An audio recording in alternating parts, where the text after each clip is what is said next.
zaman dulu itu artinya begini. Nah, itu. Jadi Aristoteles itu fisikanya Aristoteles seperti itu. Jadi meriam patah gitu kan. Dan saya punya gambarnya, buku nggak saya bawa bukunya itu, tapi di buku textbook fisika di zaman pertengahan seperti itu. Nah, tapi Galileo mempunyai yang lain. Dia bikin eksperimen, mungkin nggak ada akunnya. Oke. Jadi serkapur mungkin ini bisa jadi. Nah, ini peluru misalnya dilempar, memang susah. Peluru kan cepat sekali ya. Tapi dia lihat kalau kita mempunyai satu benda kecil, kita lempar ke sini.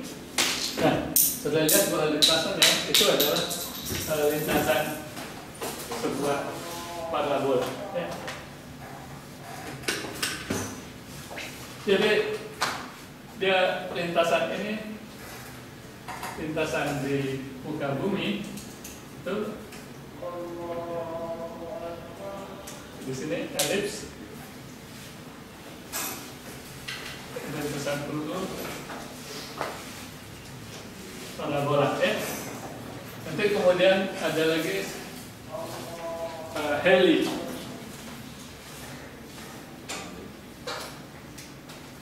Itu yang menemukan bahwa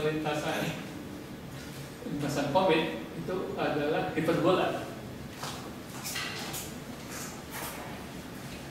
Kometnya ini peluru komet, kalau ini planet lintasannya elips ya. Nah, kalau kita punya seperti itu, kan Newton itu didongengkan bahwa dia menemukan gravitasi ketika ada apel jatuh ke kepalanya gitu. Terus, wah ini apa?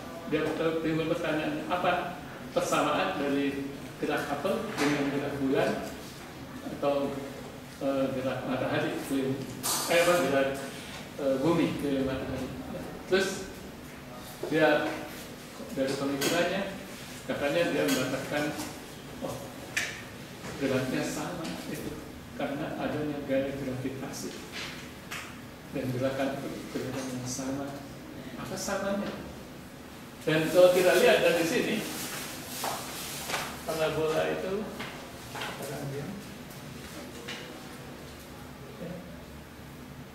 parabola itu kan gini. Parabola itu. Nah, itu sebetulnya apa ini?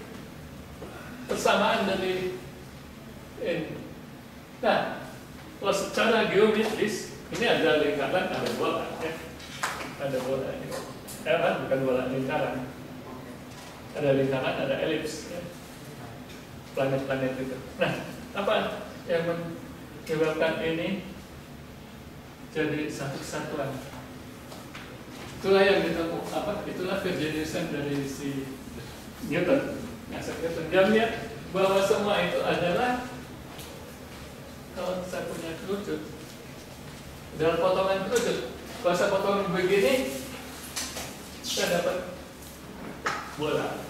Saya potong miring, saya dapat elips. Saya potong parabola sejajar dengan ini, saya dapat parabola. Saya potong sejajar dengan sumbu ini, saya dapat hiperbola. Ya, jadi semua adalah satu keluarga itu, yaitu potongan elips. Kan? Jadi kalau begitu sumbernya pun harus sama, ya. Dan gerak itu akhirnya dia menemukan hukum gravitasi. Itu rumus gravitasi yang berbanding gerak itu bukan dia. Newton itu tadi menemukan revolusi sains ini Newton. menemukan bahwa ini semua sumbernya adalah hukum gravitasi Newton itu. Nah, gaya dibanding seperti R, ya, seperti R kuadrat. Ya, jadi dia akhirnya bisa menemukan itu. Nah, itu sebetulnya dia merumuskan hukum-hukum Kepler itu ada 3, itu diturunkan ya dari 3 hukum Newton, 3 atau 2 atau 3 hukum Newton. Yang hukum Newton yang pertama itu sebenarnya bukan hukum Newton, tapi hukumnya Galileo, karena itu adalah postulatnya Galileo yang luar biasa, bertentangan dengan common sense. Law common sense adalah Aristoteles. Segala sesuatu diam kecuali ada gaya dari luar. Jadi ini buktinya pun ini kan terbukti, saya katakan jadi bergerak. Kalau dia, nah sedangkan Galileo mempostulatkan atau menemukan bahwa sesuatu itu bergerak dengan kecepatan tetap. Kalau dia mau diam, pasti ada gaya dari luar. Ya, diam itu adalah relatif. Ya. Nah, jadi begitu juga kalau dia mau percepat, yaitu berbelok ini, itu karena adanya gaya. Ya. Jadi sudah hukum Newton itu hanya 2, ya. Hukum hukum FMA dengan reaksi sama reaksi sama reaksi atau terbalikan. Jadi itu hanya Newton itu. Dengan itu dia membuat satu gambar yang sangat berbeda dengan gambaran dari kosmologi Aristoteles atau Ptolemaios yang astronomi, yaitu bahwa alam itu tak berlingkar ruang, ya, di dalam ruang yang tak berlingkar. Sedangkan dalam konsep Ptolemaios itu ada satu kubah. Kubah itu langit, itu yang paling kuat adalah kubah langit. Jadi alam itu berlingkar. Jadi kita tuh dalam setengah bola atau dalam Ptolemaios dalam konsep ini kita itu ada dalam satu bola yang radiusnya tak berlingkar. Jadi itu konsepnya Newton, dan itu mutlak, tidak semua gerak itu relatif ada di dalam sana.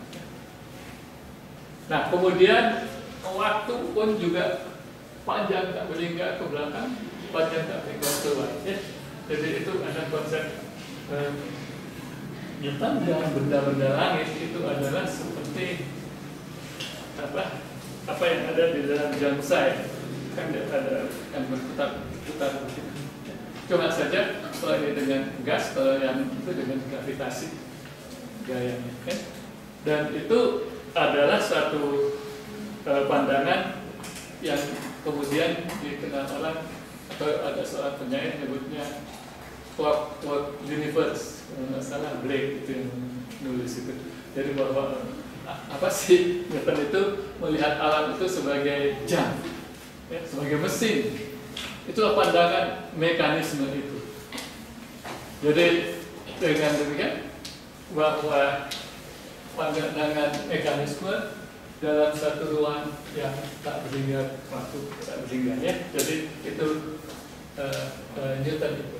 Nah, kemudian ada fisika, bukan mekanika aja, tapi itu fondasi dari semua fisika, kecuali nanti ada fondasi yang kedua, yaitu fisik magnet yang kemudian dirumuskan akhirnya oleh Maxwell. Tapi saya tidak cerita itu, terlalu panjang ceritanya.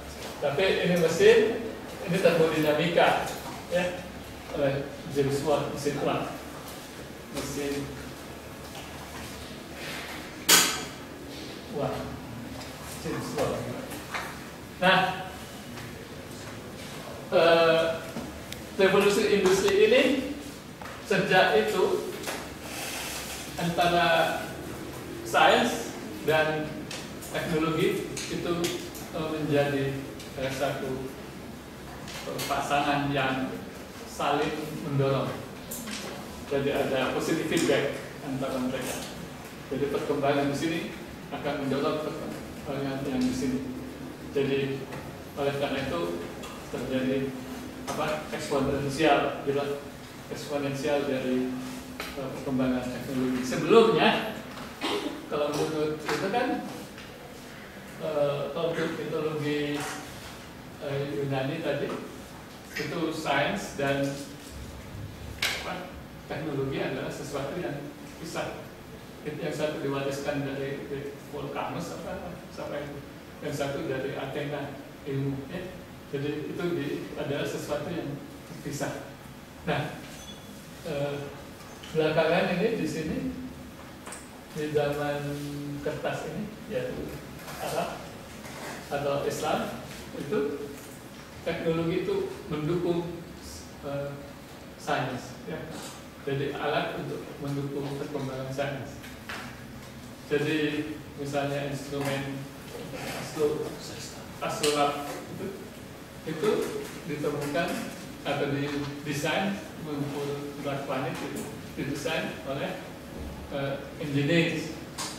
Mungkin engineers pertama di dunia yang wanita itu adalah Fatimah Al-Farnisi di kalau nggak salah di Spanyol sana gitu. Dia mewariskan kepandaian dari bapaknya untuk jadi ahli dalam membuat astrolog. Ya, jadi dia akhirnya bisa. Saya tidak pernah tahu itu sampai saya kebetulan diajak atau dibayarin anak saya untuk ke London. Di London kebetulan ada pameran tentang sains Islam di Museum Sainsnya London. Di situ kayak siapa ada gambar, bukan gambar, ini segede gajah begini, video segede gajah gitu. Tuh ada perempuan di sini begini. Aku kaget, kita sudah tekan tombol di situ. Terus saya tekan tombol itu, terus dia cerita tentang nama saya Fatimah Farnisi dan seterusnya gitu kan. Wah, saya kaget untuk pertama kali. Dan di situ juga saya ada kegiatannya berikutnya tentang teknologi itu. Saya lihat di situ ada orang yang terbang begitu. Saya sampai lupa namanya, tapi Abbas bin Firnas itu adalah seorang di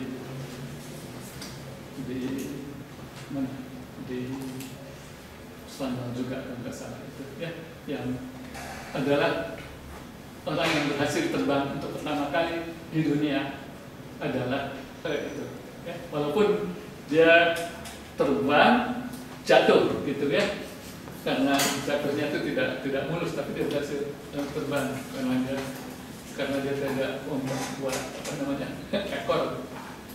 Tidak, kalau saat terbang kan ada ekornya di sini itu yang untuk mengatur dia. Nah kalau itu dia belum sampai ke sana pikirannya, tapi dia sayapnya itu sudah aerodinamik, dia bisa terbang karena dia tidak begini kayak burung, tapi dia begini. Ada patung yang besar di sana. Dan ternyata itu patung duplikat patung yang ada di hotel di Dubai. Waktu saya cek di internet, oh ya itu yang aslinya di Dubai sana. Nah itulah bagaimana sebetulnya tradisi teknologi Islam yang menopang sains, dan juga bukan menopang sains, sudah menopang sosial juga, menopang seni juga, karena ada lagi, saya sudah lupa pula namanya, seorang insinyur yang barangkali insinyur robotika pertama di dunia, karena dia mendesain satu orang-orangan lah ya, banyak, ada beberapa orang, yang satu trompet atau alat musik yang ini mengagung begitu, dan menjadi suatu hiburan untuk pelajar.